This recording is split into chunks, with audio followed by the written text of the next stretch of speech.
vai ser muito bom poder ter a companhia de todos. Também você que nos assiste pela internet, seja muito bem-vindo para esse final de semana estudando o livro do profeta Daniel. E eu queria convidar você para abrir a sua Bíblia comigo lá no livro do profeta Daniel. Então, por gentileza, vamos até Daniel. Esse extraordinário livro de apenas 12 capítulos, nós não teremos como, no final de semana, percorrermos todos os 12 capítulos, mas vamos dar uma atenção especial aos capítulos que são proféticos. O livro de Daniel é um livro de história e profecia.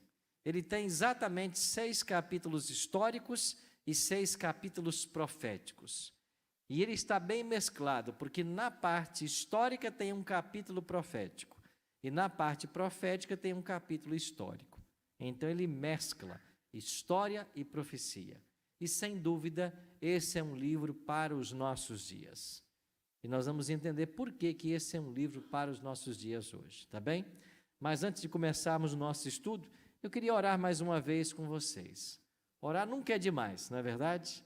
E todas as vezes que vamos abrir esse livro, nós precisamos sim pedir que Deus nos abençoe e que o Espírito Santo, que é o professor divino, esteja entre nós para nos ajudar a compreender o assunto que estamos estudando. Por gentileza, feche seus olhos comigo, vamos orar. Pai Celeste, humildemente nos colocamos em Tuas mãos mais uma vez e queremos convidar o Deus Espírito Santo que esteja em nosso meio.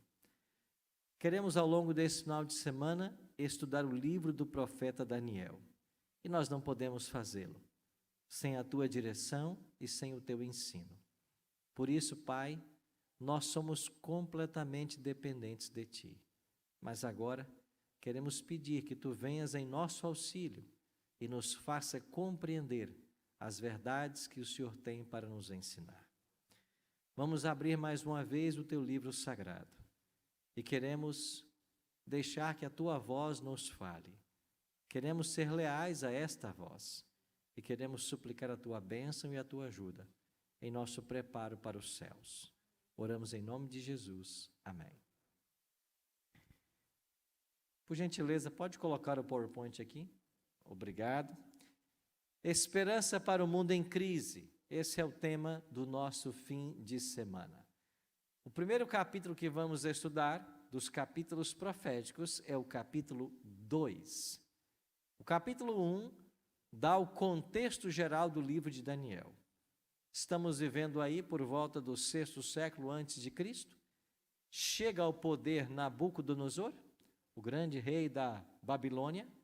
Estamos falando do período neobabilônico e Babilônia, liderada por Nabucodonosor, vai invadir Jerusalém, a cidade do povo de Deus. Essa cidade será invadida 3 vezes, em 605, 597 e 586. Nessas 3 invasões, o povo judeu é levado para a Babilônia. Daniel é levado ainda na adolescência, na primeira invasão. E agora começa então o cativeiro babilônico, que segundo os profetas duraria 70 anos. Daniel passará todos os 70 anos em Babilônia. O livro será escrito nesse contexto, do domínio de Babilônia. O capítulo 1 fala então desse contexto histórico, e no capítulo 2 nós temos o primeiro sonho profético. Então o capítulo 2 é um capítulo que vai antever a história da humanidade. E nós vamos perceber que, ao estudarmos o capítulo 2, faremos uma viagem no tempo e na história.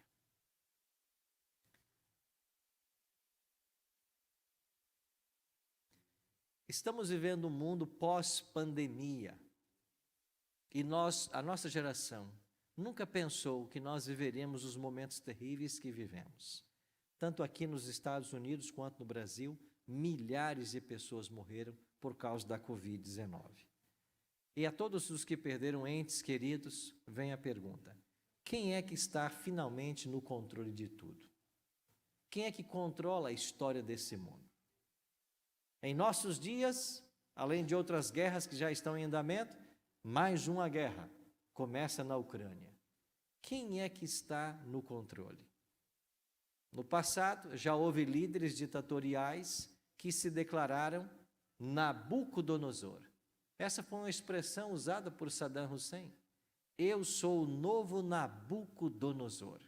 E é claro que ele fazia referência a esse personagem do Antigo Testamento que vai atacar e escravizar o povo de Deus. Quem está no controle? Será que os líderes mundiais que nós temos hoje, eles são responsáveis por dar o norte da história? Será que está na mão do ser humano o destino do planeta Terra?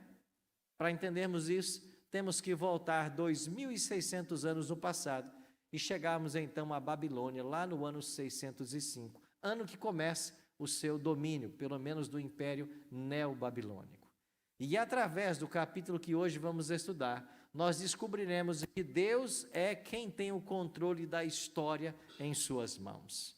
E os planos do Senhor não podem ser frustrados. E através das Escrituras, Deus revela a sua vontade. Vamos começar então com este grande rei Nabucodonosor. O capítulo 2, verso 1, começa assim: Ora, no segundo ano do reinado de Nabucodonosor, teve este uns sonhos, o seu espírito se perturbou e passou-se-lhe o sono. Quem aqui um dia sonhou e se esqueceu do que havia sonhado? Levante a mão. Temos vários Nabucodonosores hoje, né? Você sonhou e esqueceu o que você havia sonhado. Bom, isso perturbou você? Isso tirou a paz do seu coração? Você ficou tremendamente preocupado com isso? Não, certamente não. E por que não? Porque para nós ter um sonho e não se lembrar é algo mais comum que pode haver. Não para Nabucodonosor. Por que não? Porque Nabucodonosor era o grande líder de um império politeísta, onde haviam vários deuses que eram adorados. E na concepção dos babilônicos, os deuses se comunicavam com as pessoas através dos sonhos. E se alguém tivesse um sonho e se esquecesse do sonho, era uma evidência de que este Deus não estava satisfeito com a pessoa. No caso de Nabucodonosor, o maior líder do império, poderia significar até a perda do trono. Por isso ele ficou tão preocupado. Por isso ele perdeu o sono. Era muita coisa que estava em jogo. Agora, por que Deus escolheu um homem pagão para dar-lhe um sonho? Porque eu já vi na Bíblia Deus dando sonho a profetas, dando sonho a fiéis servos dele, servas dele. Mas por que dar um sonho a um rei pagão? Bom, Deus tinha dois objetivos. Primeiro, ele queria revelar a Nabucodonosor que o curso da história não é traçado pelos homens que se assentam nas cadeiras de líderes, mas pelo próprio Deus. Essa é a primeira lição do sonho. Então você pode viver num país aqui onde ora os democratas governam, ora os republicanos governam. Parece que quando um poder chega, puxa para um lado, vem outro poder e puxa para o outro. Fique tranquilo. A história humana não é pautada pelos líderes que se assentam nas cadeiras. É Deus quem está escrevendo a história. E Deus queria deixar isso claro para o homem mais poderoso do planeta. Não é você quem escreve a história. Eu escrevo a história. Havia um segundo motivo. Deus queria mostrar ao rei Nabucodonosor que ele tinha um papel para que ele desempenhasse. Então tinha que ficar claro para Nabucodonosor que Deus tinha um plano para ele. Dentro dessa história que Deus escreve, há um espaço para que Nabucodonosor também atue. Versículo 2. Então o rei mandou chamar quem? Os conselheiros do rei. Quem eram eles? Magos, encantadores, adivinhos, caldeus, para que declarassem ao rei os seus sonhos. Essa prática de chamar esses magos era comum. Então, quando o rei quisesse saber algo a respeito dos deuses, esses conselheiros eram chamados e eles sempre davam ali a sua interpretação. Quem era esse grupo de magos que foram chamados? Eram pessoas treinadas para manter os deuses satisfeitos. Esses deuses deveriam proteger os povos dos demônios. Os astrólogos, por exemplo, interpretavam presságios. Os astrônomos previam o futuro. Então, eles eram conselheiros do rei para saber quais os passos que o rei deveria dar. Todos eles foram chamados. E então os caldeus disseram em aramaico: ó rei, vive eternamente, dize o sonho a teus servos, e nós faremos o quê? Nós vamos te dizer a interpretação. Nós vamos dar a interpretação. Mas Nabucodonosor disse para eles assim: eu não me lembro do que eu sonhei. Eu não sei o que eu sonhei. Então eu preciso que vocês me digam o que eu sonhei e o que ele significa. E eu dou para vocês apenas duas opções. Se vocês me disserem o que eu sonhei e o significado do sonho, vocês receberão dádivas, prêmios e grandes honras. Mas se vocês não disserem o que eu sonhei, vocês serão mortos e as casas de vocês serão feitas em monturo, serão destruídas. Então vocês só têm duas opções. Não era a primeira vez que esses magos vinham à presença do rei.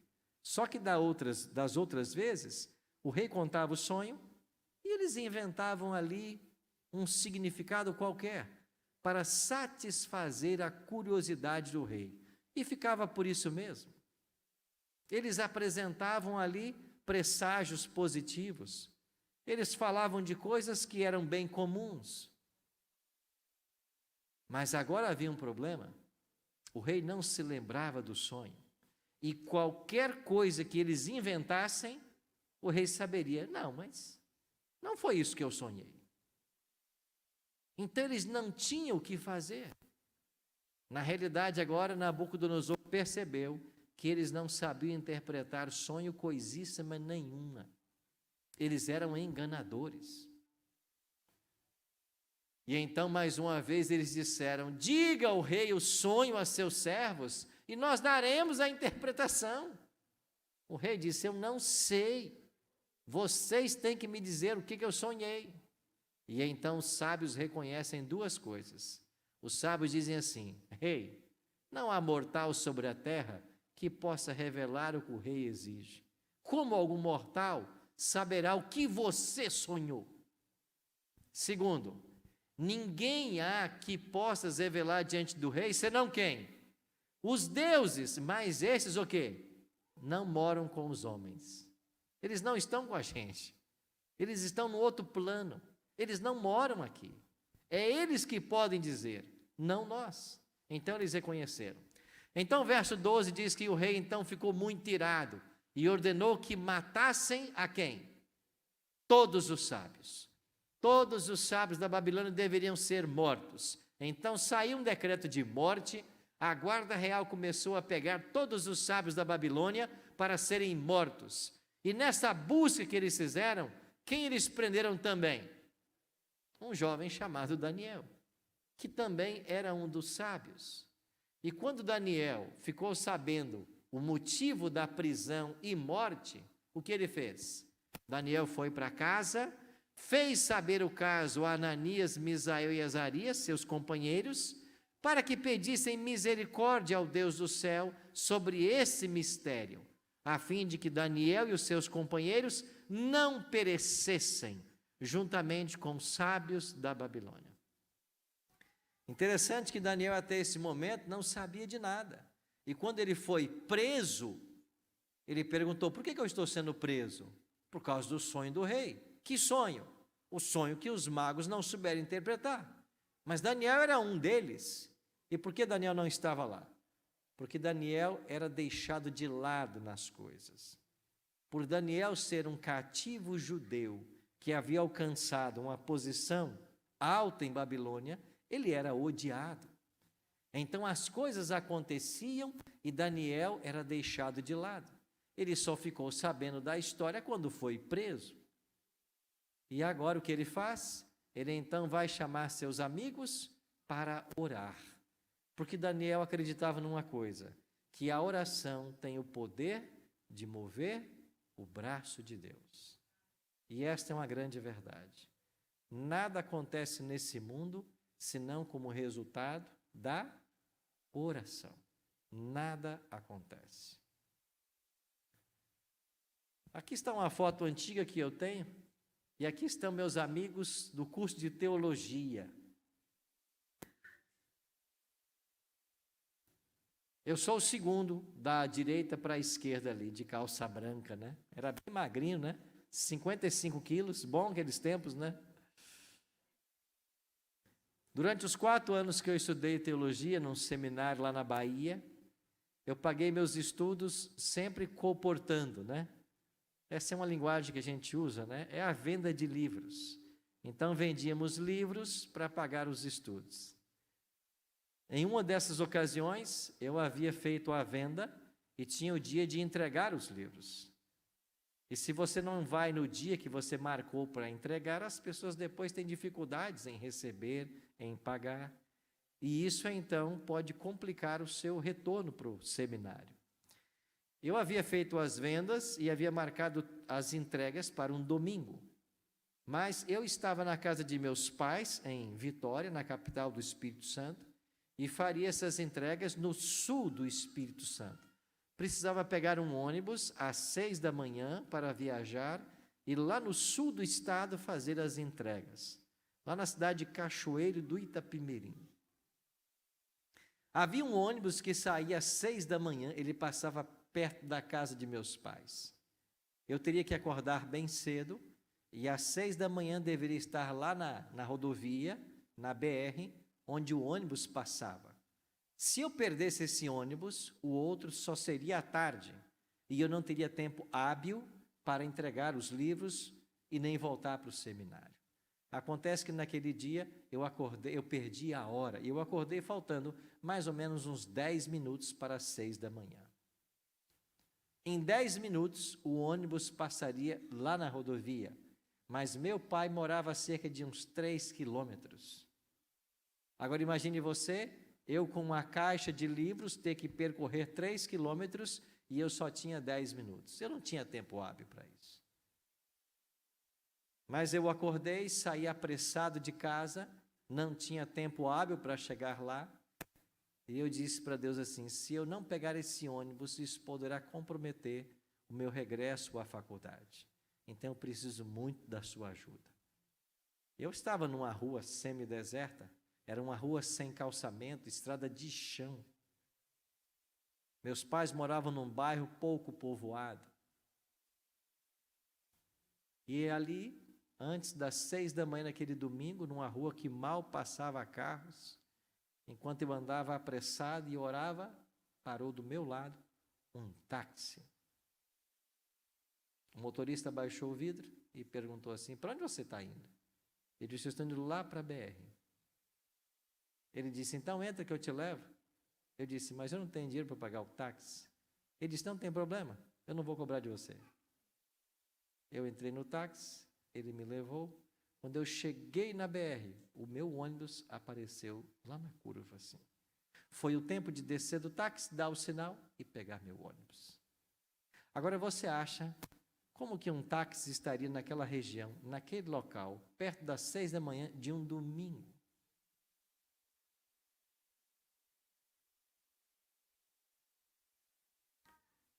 Eu acredito que a oração faz Deus agir. Deus ouve nossas orações. Quando a gente coloca nas mãos dele, ele ouve. E eu fico pensando, quanto problema seria evitado se nós confiássemos mais na oração. Quão mais fácil seria a nossa vida se nós desconfiássemos de nós mesmos e confiássemos mais em Deus. Quantas vezes tomamos decisões sem consultar a Deus? Quantas vezes vivemos com problemas uma vida sem colocar isso nas mãos de Deus e pedir a ajuda dele? Isso Daniel e seus amigos nos ensinam, a colocar tudo nas mãos dele, para que ele abra as portas, para que ele faça os milagres, Daniel foi para casa, orou, apresentou a Deus suas necessidades. Nós devemos fazer o mesmo, apresentar nossas necessidades a Deus, colocar tudo diante dele.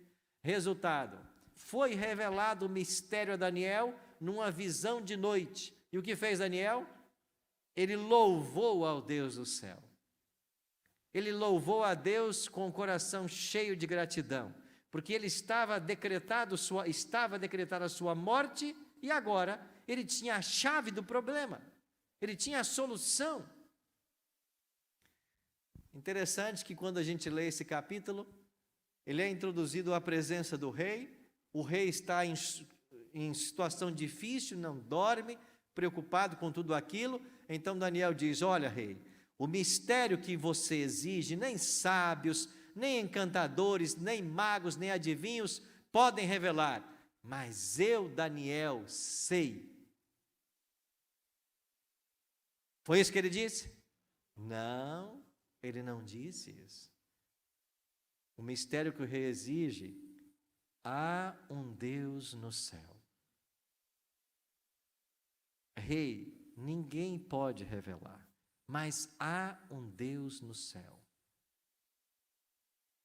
Quando chega para você a notícia de uma doença incurável, há um Deus no céu. Quando você tem diante de si um grande desafio que parece intransponível, há um Deus no céu. Quando o casamento começa a passar por turbulências, parece que está precipitando-se num divórcio, há um Deus no céu. Quando a relação em casa não vai bem, quando há problemas com os filhos, com os irmãos, há um Deus no céu. Essa é a mensagem do capítulo 2. A solução não está na mão dos sábios, dos magos, dos encantadores, dos astrólogos, dos caldeus. Há um Deus no céu. Nunca se esqueça disso. Sozinhos não somos nada, mas com Ele nós podemos tudo. Há um Deus no céu. Rei, há um Deus no céu. O seu problema é que você está confiando em fontes erradas. Esse é o seu problema, rei. Você vive consultando a esses magos, esses encantadores, que tentam ler o futuro nos astros, que partem animais ao meio para ver se esses animais revelam algo, que derramam sangue para saber se o sangue revela o futuro. Você está consultando a fonte errada. E eu fico abismado como em pleno século 21 tem pessoas que não saem de casa sem antes ler o horóscopo. Tem gente que não sai de casa sem ler o horóscopo, porque acredita que os astros interferem em sua vida pessoal.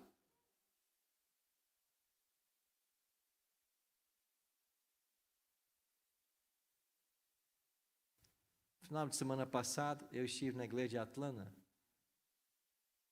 com vários amigos, estudando a Bíblia. E ali veio falar comigo um amigo, um senhor, e disse: pastor, eu queria agradecer porque eu estou aprendendo verdades maravilhosas com vocês agora. Mas eu passei 50 anos dentro de uma igreja e nunca me ensinaram isso. 50 anos dentro de uma igreja. Nós podemos estar dentro de uma igreja e a fonte pode estar errada de consulta. E por que a fonte é errada? Porque não se estuda a Bíblia. Porque em muitas igrejas se perdeu esse costume, não se estuda a Bíblia, se espera a revelação. Se espera que o pastor traga uma revelação, traga uma língua estranha. Não é isso que Deus quer de nós. Deus quer isso aqui, ó. Deus quer que o seu livro seja estudado. O que esse livro ensina? Não é o que a pessoa sonhou, não é o que a pessoa disse que lhe foi revelado, até porque quando a revelação é de Deus, ela nunca será diferente do que está nesse livro. 50 anos e nunca te ensinaram isso? Não. E o que você aprendeu em 50 anos?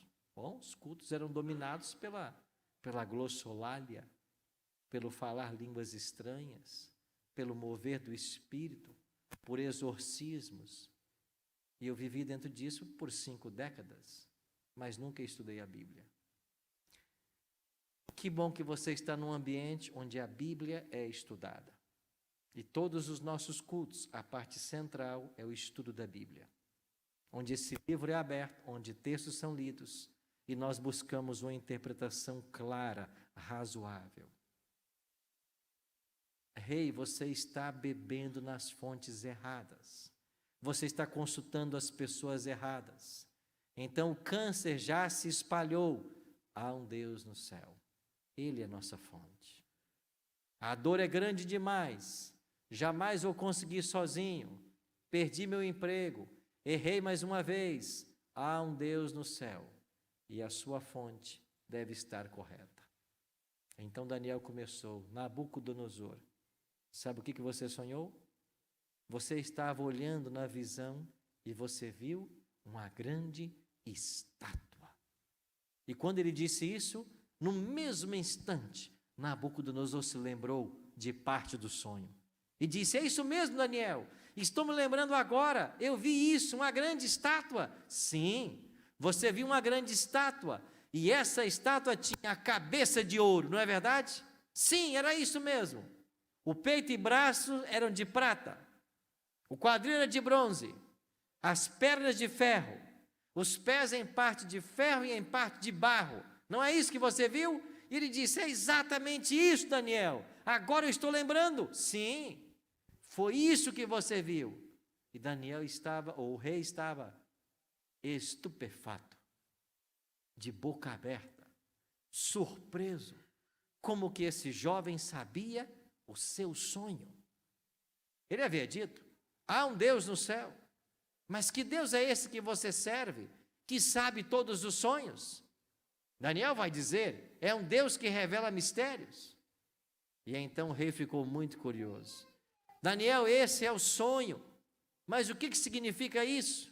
Rei, você estava vendo essa grande estátua de ouro, prata, bronze e ferro, e enquanto você olhava, uma pedra foi cortada sem auxílio de mãos, e esta pedra foi lançada e atingiu os pés de ferro e de barro, e esmiuçou, quebrou toda a estátua. Não foi isso?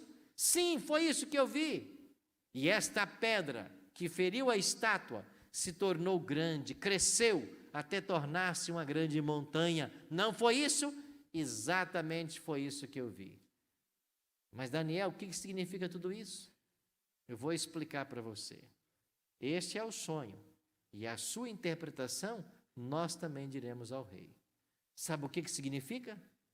Tu, ó rei, és a cabeça de ouro.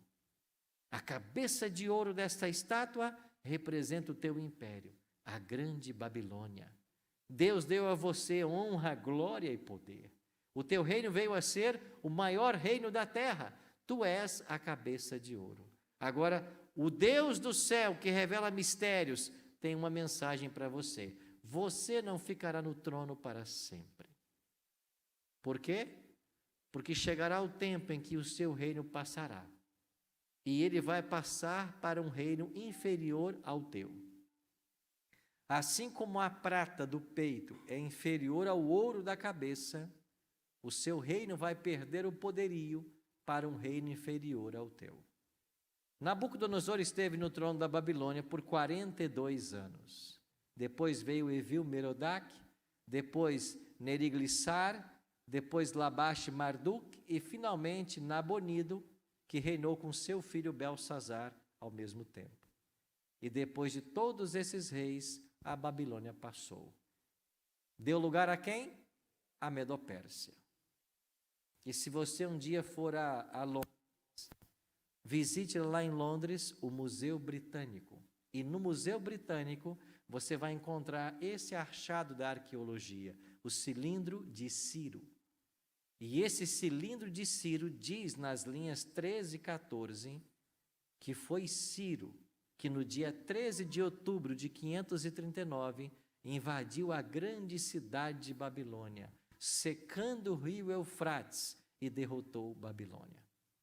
Ou seja, chegou o momento em que Babilônia cairia. Nós iremos ver esse episódio em mais detalhes, mas no capítulo 5, enquanto o neto de Nabucodonosor está dando uma grande festa para 1000 convidados, aparece ali na parede uma mão e escreve Mene, Mene, Tekel, Ufarsim. E essas expressões escritas ali em aramaico significavam dizer que o reino de Babilônia cairia. Isaías 45:1 havia previsto que Ciro seria o homem que derrotaria Babilônia. E essa profecia foi dada 150 anos antes do nascimento de Ciro. Ou seja, 150 anos antes de Ciro nascer, o profeta já disse: vai se levantar um homem, ele vai se chamar Ciro, e ele vai derrotar a Babilônia. Mas eu vou voltar a essa história no capítulo 5. No ano 539 chegou a Medopérsia. Ela derrota a Babilônia. Ela mata o neto do rei Nabucodonosor, Belsazar. E ela agora vai começar o seu domínio, que vai durar até o ano 331. Daniel disse: rei, o quadril da estátua era de bronze, e esse bronze representa um terceiro império, que vai derrotar o segundo. E esse terceiro império vai ter domínio sobre toda a terra. Os anos se passaram, Daniel viu a queda de Babilônia, Daniel viu chegar o reino da Medopérsia, mas Daniel não viveu até o ano 331. E lá no ano 331, nós temos o Império Greco-Macedônio chegando ao poder. E a Grécia vence a Medopérsia. E qual é o nome dos gregos? O grande nome dos gregos? Alexandre. E na batalha de Isso, Alexandre vai finalmente dar o golpe fatal no Império Medo-Persa e vai dominar todo o mundo. Alexandre foi um homem, ele na Bíblia é retratado como um rei notável. Em 12 anos, ele sentou no trono da Macedônia e em 12 anos ele conquistou todos os reinos. É por isso que existem filmes, livros, artigos sobre Alexandre o Grande. Em 12 anos ele dominou o mundo e com 33 anos ele cunhou uma frase que jamais será esquecida: não existem mais reinos a serem conquistados. O mundo foi conquistado. E isso é tão verdade que até hoje, nós no Brasil ou aqui nos Estados Unidos, sofremos a influência do helenismo. O que é helenismo? É a presença dos gregos em toda a nossa cultura, em nossa língua e etc, e etc. Você tem um problema na vista, no olho, você vai a um oftalmologista, palavra grega. Você tem um problema com a criança, você vai num pediatra, palavra grega. O mundo está vivendo uma crise econômica, crise, uma palavra grega. A nossa língua está repleta do helenismo, da influência grega. Não só a língua, a forma de pensarmos. Nós não pensamos como os hebreus, pensamos como os gregos. Mas a Grécia não dominaria para sempre. Alexandre morre aos 33 anos, o império é dividido e 4 dos generais de Alexandre passarão agora a dominar toda a região: Ptolomeu, Lisímaco, Seleuco e Cassandro. Desses 4, 2 deles vão gerar dinastia, a dinastia Seleucida e a dinastia Ptolomeia. E os impérios continuarão. Mas Daniel disse para Nabucodonosor: olha, o terceiro reino de bronze vai passar. Por quê? Porque chegará um 4º reino, que será forte como ferro, e ele vai quebrar e esmiuçar todos os outros reinos.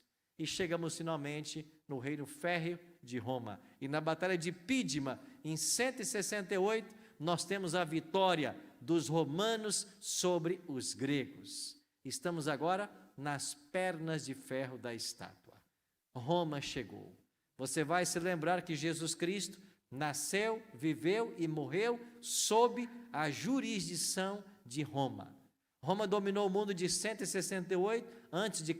até 476, depois de Cristo. E Daniel continuou: você viu que os pés e os artelhos da estátua eram em parte de barro de oleiro e em parte de ferro. E assim como o ferro não cola com o barro, este quarto reino será um reino dividido. E quando nós chegamos nos pés da estátua, que era em parte de ferro e em parte de barro, nós temos um reino dividido. E quando chegamos nos pés e nos dedos, você tem ali os 10 dedos, e isso representa a divisão do Império Romano, especialmente após a queda de Roma Ocidental em 476, quando Rômulo Augusto, o último imperador romano, é deposto. E quando sai de cena Rômulo Augusto, chegam os bárbaros. As tribos bárbaras haviam invadido a Itália. E essas 10 tribos bárbaras, elas vão organizar as modernas nações europeias. Cada tribo vai dar origem a uma nação europeia. Estamos agora com 10 tribos bárbaras. Por quê? Porque chegamos aos dedos da estátua. Eram 10 os dedos, ou artelhos, são 10 as tribos. Aí estão os nomes: os álamos, os francos, burgundos, suevos, visigodos, lombardos, anglo-saxões, vândalos, ostrogodos e os érulos, as 10 tribos. Essas tribos, no ano 352 de nossa história, começaram a invadir o território da Itália. E elas começaram a tomar o domínio italiano de 352 até 476. E lá em 476 cai Roma Ocidental. O Roma Oriental continua, vai transformar-se num Império Bizantino e vai durar ainda mais 1000 anos, até a queda de Constantinopla. Os 10 dedos. Chegamos nos dias das modernas nações europeias. E Daniel continuou para Nabucodonosor e disse assim: esses reinos serão divididos. Eles jamais se ligarão um ao outro. Assim como o ferro não se mistura com o barro, esses reinos vão tentar se unir, mas não conseguirão. E aí você tem Napoleão Bonaparte, Guilherme II, Adolf Hitler e tantos outros que lutaram pela unificação da Europa, e todos eles falharam em seu objetivo. E por que que nenhum poder humano consegue mais uma vez unificar a Europa? Porque existe um verso na Bíblia, Daniel 2,43, que profetiza que eles jamais se unirão. Por causa desse verso, nunca nós teremos a União Europeia. E aquilo que eles chamam de União Europeia, de fato não é união coisa nenhuma, porque não há unidade política, muito menos econômica. A própria Inglaterra tem a sua própria moeda e nunca aceitou o euro. Não existe união econômica, não existe união política. Por quê? Por causa de Daniel 2,43. Jamais se ligarão. Então Daniel conclui a interpretação do sonho. Olha, rei Nabucodonosor, você não estava olhando para a estátua e uma pedra foi arrancada assim ao auxílio de mãos, acertou os pés da estátua? Nos dias desses reis, o Deus do céu suscitará um reino que não será jamais destruído. Esse reino não passará a outro povo. Ele vai esmiuçar e consumir todos esses reinos, mas ele mesmo vai subsistir por quanto tempo? Para sempre. Você está lembrado? Assim como a pedra foi cortada sem auxílio de mãos, e ela quebrou o ferro, o bronze, o barro, a prata, o ouro, e esta pedra cresceu e encheu toda a terra. Que pedra é esta? É Jesus, é o reino de Cristo. E é por isso que Paulo vai dizer em Efésios: edificado sobre o fundamento dos apóstolos e profetas, sendo ele mesmo quem? Jesus Cristo, o quê? A pedra angular. Essa pedra que foi arrancada assim ao auxílio de mãos, ela representa o reino de Cristo, o quinto reino da profecia. Esse reino jamais passará a outro povo. Ele tem o verdadeiro domínio. E quando nós chegamos em Apocalipse 14, é dito que Jesus vem com as nuvens. E ele tem em sua cabeça uma coroa de ouro. ele vem para reinar. Em Apocalipse 19, é dito que ele vem montado num cavalo branco, e na coxa está escrito: Rei dos Reis, Senhor dos Senhores. É esse reino que nós aguardamos. Quem é que teve esse estudo bíblico? Nabucodonosor, o homem mais poderoso da terra. Nós não vamos passar pelo capítulo 4. Lê em casa o capítulo 4 de Daniel. O que aconteceu com esse rei? Finalmente ele se converteu. E ele baixou um decreto para que toda a Babilônia adorasse o Deus de Daniel, o Deus que revela mistérios. E nós um dia vamos nos encontrar com Nabucodonosor, lá no céu. O homem mais poderoso da terra se rendeu ao Rei dos Reis. Essa história ensina duas coisas. Primeiro, que Deus tem o controle de tudo, que nada sai às suas mãos, nada sai. Semana passada eu tive num sábado lá em Atlanta e encontrei com uma amiga ucraniana. Ela dizia para mim da sua tristeza em ver sua nação devastada pela guerra. E eu pude dizer para ela naquele momento: não se preocupe. O destino do mundo não está nas mãos da Rússia, dos Estados Unidos, de ninguém. Está nas mãos do Senhor. E certamente Ele vai cuidar do teu povo e fará justiça um dia. A segunda coisa que essa história nos ensina, que além de Deus ter o controle da história, é que todo ser humano, como Nabucodonosor, como eu e você, nós só temos dois caminhos: salvação ou perdição. Não existe uma terceira via. Não existe um terceiro caminho, uma terceira opção. Todos nós que estamos aqui, um dia estaremos no céu ou seremos destruídos. Seremos salvos ou eternamente condenados. E o que vai fazer a diferença nessa trajetória? É aquilo que fez diferença na vida de Nabucodonosor. Quando ele aprendeu a verdade, ele se posicionou ao lado do que é certo. É isso que nós temos que fazer. Nos posicionar ao lado do que é certo. Por quê? Porque salvação não pode ser transferida. Ninguém é salvo por tabela. Cada um deve buscar a Deus e a ajuda do Espírito para a sua própria salvação. Ninguém pode salvar você. Você tem que tomar a decisão. Você tem que fazer as escolhas. Essa é a grande questão. E Cristo está voltando. Já ouvimos os passos de um Deus que se aproxima. Vai alta a noite da impiedade desse mundo e nós precisamos nos preparar para recebê-lo em glória e majestade. E nós não podemos ir sozinhos. Nós temos que ir e ajudar outras pessoas também a ir. Eu não sei se eu já contei para vocês a história da minha mãezinha querida, né? Eu estive com ela agora em outubro. Ela fez 88 anos no ano passado. Desculpa, eu estive agora com ela há 2 meses atrás. Em outubro ela fez 88, agora em outubro, mais uns 2 meses, fará 89. Mas eu, quando tomei minha decisão por Cristo, aos 13 anos e me batizei, o grande sonho que eu tinha no meu coração era de ver a minha mãe esperando Jesus voltar como eu estava esperando. Esse era o meu sonho. Mas eu estudava no ensino médio, fazia ensino médio, estudava à noite, trabalhava dia, estudava à noite, e chegava em casa todas as noites, perto das 11, 11h30 da noite.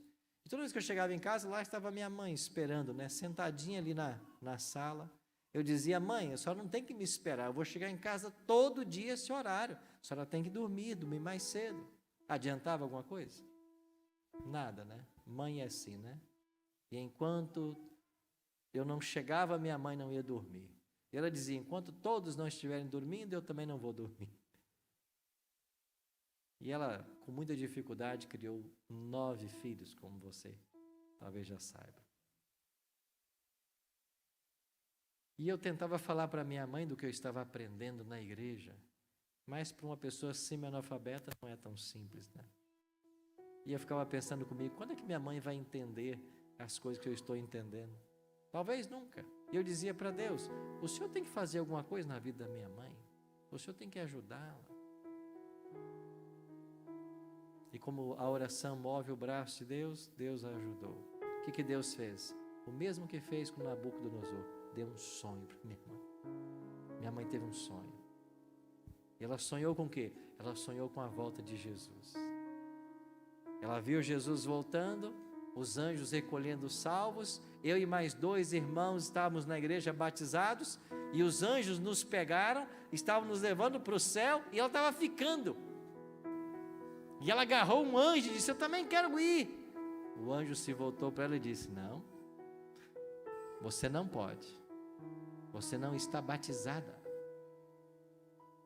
No sonho, o anjo disse isso para ela. Minha mãe acordou em prantos. Procurou minha tia, que era adventista, outros, estudou a Bíblia e foi batizada. Deus tem diversas maneiras de atuar nas pessoas. Deus deu para ela um sonho, que foi o que ela precisava, para entender uma realidade. Nós só temos 2 caminhos: céu e inferno, Cristo e Satanás. Ninguém pode servir a 2 senhores, disse ele. Se você ama um, vai ter que odiar o outro. Mas Deus é tão bom que ele foi lá para a Babilônia para dar um sonho para o rei. Ele é tão bom que ele foi lá para Cariacica dar um sonho para minha mãe. Ele é assim, ele está sempre buscando as pessoas. E ele vem buscar você também. Ele está buscando você também. Você não está aqui à toa. Eu me mudei agora para Florianópolis esse ano. E um dia eu fui pregar numa igreja chamada Jardim Eldorado. Eu cheguei na igreja para pregar um sábado de manhã. E aí um rapaz veio falar comigo e disse, pastor, deixa eu te apresentar um primo. Eu disse, claro. E ele trouxe o primo dele e apresentou. E disse, pastor, esse aqui é meu primo. Sabe onde ele mora? Em frente à igreja. Em frente à igreja, do outro lado da rua. Mas ele nunca pisou nessa igreja. E ele dizia para mim assim, eu só vou pisar nessa igreja o dia que o pastor Arildo vier pregar aqui. E eu fiquei sabendo essa semana que o senhor viria. Eu fui na casa dele e disse, você não tem desculpa agora. Sábado o pastor Arildo vai estar aqui. E eu queria apresentá-lo para o senhor. E ele me apresentou. Eu disse, você mora aqui em frente à igreja? Ele disse, passou do outro lado da rua. E nunca entrou aqui, nunca havia entrado. Mas eu assisto o senhor. E eu disse que eu só viria aqui o dia que o senhor viesse. E ele veio e assistiu o culto no sábado. Eu comecei um evangelismo numa escola, perto desse bairro. Ele foi assistir. Todos os 12 domingos, que eu terminei agora faz 15 dias. E quando eu fiz o convite para o batismo, quem é que se levantou e veio à frente?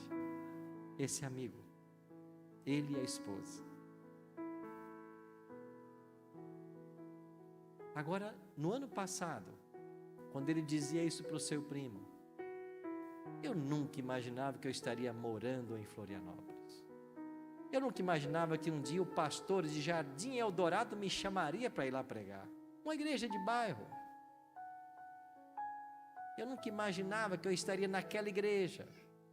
Mas na agenda de Deus ele já havia colocado, você vai pregar o sábado tal lá, porque eu quero levar um amigo lá. E ele veio. E sabe qual é a coisa mais bela? Que agora esse amigo e a esposa vão se batizar, estão se preparando, mas esse primo que o chamou estava afastado da igreja. E agora, há 15 dias eu batizei o primo, a esposa e o pai dele. Ou seja, o rapaz nem se batizou ainda, mas aquele que o convidou já se batizou. Voltou a família toda para a igreja. Você percebe como Deus, ele conhece cada pessoa, cada caso? Ele vai atrás em cada situação. Sabe por quê? Porque o Pai quer ver todos os filhos do céu. O Pai não quer ninguém fora. E esse capítulo de Daniel ensina para todos nós que Deus tem um controle da história. E Ele marcou na sua agenda o dia da sua volta. E antes que Ele volte, você tem que voltar. Voltar aos braços do Pai. Voltar à casa do Pai. Se firmar na verdade. Porque Ele está voltando para buscar a todos nós. Esse final de semana, vamos estudar sobre profecias extraordinárias que nos mostram e nos advertem que o fim está às portas. E eu espero que ao compreendê-las, nós possamos tomar uma decisão séria ao lado de Cristo e de nos prepararmos, nos colocarmos nas mãos dele para a pedra que se aproxima, o estabelecimento do eterno reino de Cristo. Um reino que, diferente da Babilônia, da Medopérsia, da Grécia e de Roma, jamais passará, jamais terá fim. Pelo contrário, nós nos assentaremos em tronos, juntos com Cristo, e com eles reinaremos por toda a eternidade. Não quer você ser cidadão nesse reino? Não quer você se preparar? Eu quero. Pai Santo, é desejo do nosso coração estarmos todos prontos na Tua vinda. A Tua palavra anteviu a queda dos impérios, o levantamento de novos impérios. A Tua palavra previu que um dia o quarto império Roma seria dividido em 10 partes. Isso aconteceu. A Tua palavra predisse o surgimento das modernas nações europeias. Isso aconteceu. Nós estamos vivendo nos dias dos dedos da estátua. E é nesse momento que uma pedra sem auxílio de mãos, por ação divina, é arrancada e lançada contra a estátua. Essa pedra é o Teu reino. É o reino de Cristo que será estabelecido. E nós queremos estar prontos para sermos cidadãos em Teu reino. Por isso, Pai, nos ajuda hoje a tomarmos as decisões mais importantes da nossa vida e a fazer o devido preparo para Te receber em glória e majestade. É a nossa oração, em nome de Jesus.